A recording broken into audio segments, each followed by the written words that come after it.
એક નાનકડા ગામમાં નયના નામની એક નાની પણ ખૂબ જ જ્ઞાની છોકરી રહેતી હતી.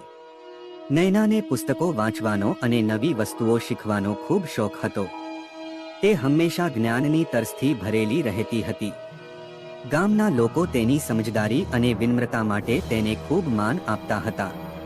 એક દિવસ એક પ્રખ્યાત વિદ્વાન જેનું નામ આનંદ હતું તે ગામમાં આવ્યો. આનંદ ખૂબ જ અભિમાની હતો અને માનતો હતો કે તેના જેટલું જ્ઞાન કોઈની પાસે નથી. તે ગામના લોકોને પોતાના જ્ઞાનથી પ્રભાવિત કરવા માંગતો હતો. આનંદે ગામના ચોરા પર બેસીને લોકોને ભેગા કર્યા અને મોટા મોટા ગ્રંથોમાંથી જ્ઞાનની વાતો કરવા લાગ્યો. લોકો તેની વાતોથી ખૂબ પ્રભાવિત થયા અને તેને માન આપવા લાગ્યા. નયના પણ ત્યાં હાજર હતી અને આનંદની વાતો સાંભળી રહી હતી. જ્યારે આનંદે જોયું કે લોકો તેનાથી ખૂબ પ્રભાવિત છે, ત્યારે તેનું અભિમાન વધી ગયું. તેણે નયના તરફ જોયું અને તેને કહ્યું, અરે નાની છોકરી, શું તું પણ મારા જ્ઞાનથી પ્રભાવિત થઈ?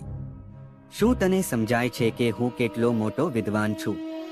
નયનાએ શાંતિથી જવાબ આપ્યો, હું તમારા જ્ઞાનનું સન્માન કરું છું વિદ્વાનજી, પરંતુ હું એ માનતી નથી કે જ્ઞાન કોઈ વ્યક્તિને અભિમાની બનાવે છે.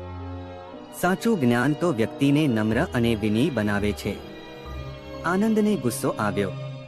તેણે કહ્યું, તું એક નાની છોકરી છે અને તું મને જ્ઞાન શીખવવાની કોશિશ કરે છે.